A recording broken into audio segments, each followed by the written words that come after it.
Most people don't struggle with consistency. They struggle with knowing what to talk about, especially when it comes to their book. They feel awkward, maybe even salesy, and it starts to feel forced because you know the content so well. But the people who want to know about your stuff, they haven't heard about it yet, or they don't know enough about it yet to be able to want to get your book, to hear what you have to say, and to work with you. This isn't salesy. This is just simply a way to speak about your book every day that can actually sound like you and make the impact that your book's meant to make. Hi, my name's Steve Kidd. I am a third generation minister, international best-selling author of 40 books and counting. Over the course of the last 40 years in business and literally my whole life being exposed in media, I've had the wonderful privilege of working with doctors, lawyers, nurses, multi-billionaires, stay-at-home moms, startup companies, all those kind of things. And what I can tell you is that being visible is so valuable. That somebody is absolutely waiting on you, that they need you to step out, to step up, to do the things that only you can do. Because at the end of the day, they are looking for what you have to say. But they don't know you, they haven't met you yet. And so, because of that, they, that very thing that feels like you've said it over and over and over and over again yourself is really actually the very thing that they need to hear. They haven't heard you say it yet. See, it may feel repetitive to you. It may even feel like something that you've said too many times. But for the person looking for your message, they need you to say it. They need you to say it one more time. And they need you to say it consistently.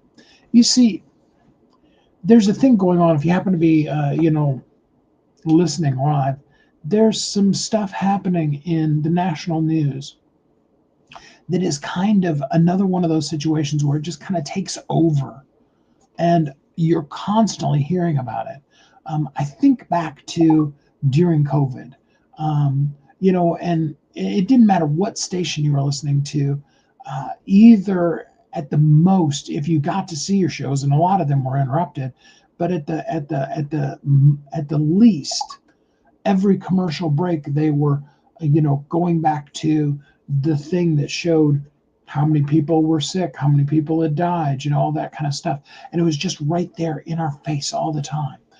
The same thing was true during, especially the first Gulf War, constantly. And we find ourselves very easily stuck to the television, wanting to see the next thing. Well, here's the reality of it. That message that you have, the one that feels like you've talked about it until you're blue in the face, that everybody's sick of hearing it, maybe even the one that if you have kids, they roll their eyes when you talk about it. It is exactly the very thing that people are looking for. Hi, glad to have you here with us. Appreciate it. Varda, um, it's so important that you share it because when it gets to that point where you even feel like you've talked about it too much, is exactly the place that you're just beginning to start being visible. Consistency. Okay, we always talk about clarity, and most of the time you're pretty clear on your message. By the time you get the book done, it's really honed and refined. One suggestion I would totally give you as far as clarity goes is go back and read aloud. In fact, what I did, I need to do this again with a couple of my books, but especially my 40th book, is just turn on a live stream like we're doing right now, and read the book aloud. Okay. And you're going to mess up. All right. It's just normal when you're reading.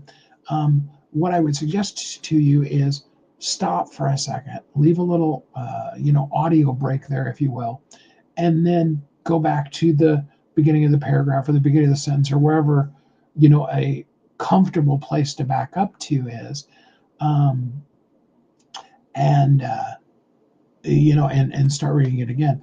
First of all, that's a great way for you to get an audiobook version of your book. But more importantly, you begin to hear it and you begin to see it. Now, What you're going to sometimes sometimes find is there'll be places where you're like, wow, that was really off. Okay, when you're done with that chapter, make some notes. You could even, if you wanted to be really visible and valuable, you could even, at the end of that chapter, tell the people, here's the things that I'm getting ready to change in this thing. I'm going to make some notes here and I'm going to tell you about them right now. That'd be powerful. But, just that reading it aloud. And if you do it aloud in such a way that, that other people can see it, it really is great for you. Uh, Jeremiah and Feezy, glad to have you here with us. So glad that you joined us today. Um, the biggest thing about how to be able to talk about your book each day is just to walk people through the why, and most importantly, what's in it for them. We want to know what's in it for me. We all are in that space, unfortunately, or maybe fortunately. And when you can help them see the light of themselves, to feel seen. Kids Anderson, glad to have you here with us. We want to let the people feel seen. I see you. I know what you're going through. There's an old concept, and I'll just tell you straight up, it's a sales technique. It's a way of really connecting with people. And it's called feel, felt, found. I know how you feel because I've felt that way myself. And here's what I found. It's one of the greatest things you can do in your book, too, is have a part in there where you tell them, I get how you're feeling. Here's what I've been through. I want you to know I identify with you. And this is what I found. These are the realities that I now know because I've come through it. People need to see that there's a light at the end of the tunnel. People need to feel like they're not in the thing all by themselves. Because here's the reality of it. I was having this discussion with somebody just the other day, and I talk about it a lot. But the worse the thing that we're going through is, the more often we tend to isolate and feel like nobody can understand what I'm going through. No one has ever gone through this. I often tell the story about when my mother-in-law was going through chemo. She was going through chemo 5 to 7 days a week. We were in the chemo room for hours every single day. And it was a tag team kind of situation where, whichever one of us, because we were also running a company from home, and we would take her and then sit there with her. And often, as is the case when somebody's going through chemo, often they doze off. And there were times when I would go and just kind of visit with some of the other people who were there by themselves. And just really help them see and feel and understand that they were not alone. But every single one of them said, nobody understands what I'm going through. Sitting in a room full of people that were going through chemo. It's normal. So we need to, more than anything else, what you want to do today. Kenny, glad to have you here with us. What you want to be able to do today and every day is help the person feel seen. Talk to them about what they're going through. Help them know you get it because you've been through it yourself. And then from there, help them see what they can do to be able to take a step, just a step, not change their whole world, maybe not even change the circumstance that they're in, but how to just simply be in a place where they can, have the, 1%, little teeny tiny improvement in what they do. That's all we need to do if we want to be able to be visible and valuable in the day called today. And I hope you'll do it. Every single day is an opportunity, and every single day, the person that's looking for you is looking for you.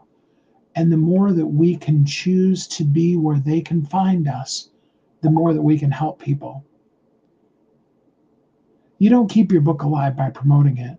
Yes, you want to have reviews and all those kind of things, but you keep it alive by continuing it in the conversation, having and keeping the conversation going. That's why reviews are so big, is because that's a conversation continuing to go on. And you do that one real moment at a time. I'm so grateful for you. I hope that you're happy, safe, warm, and loved. And then until we're together again next time, which will be tomorrow, I hope you have a great week.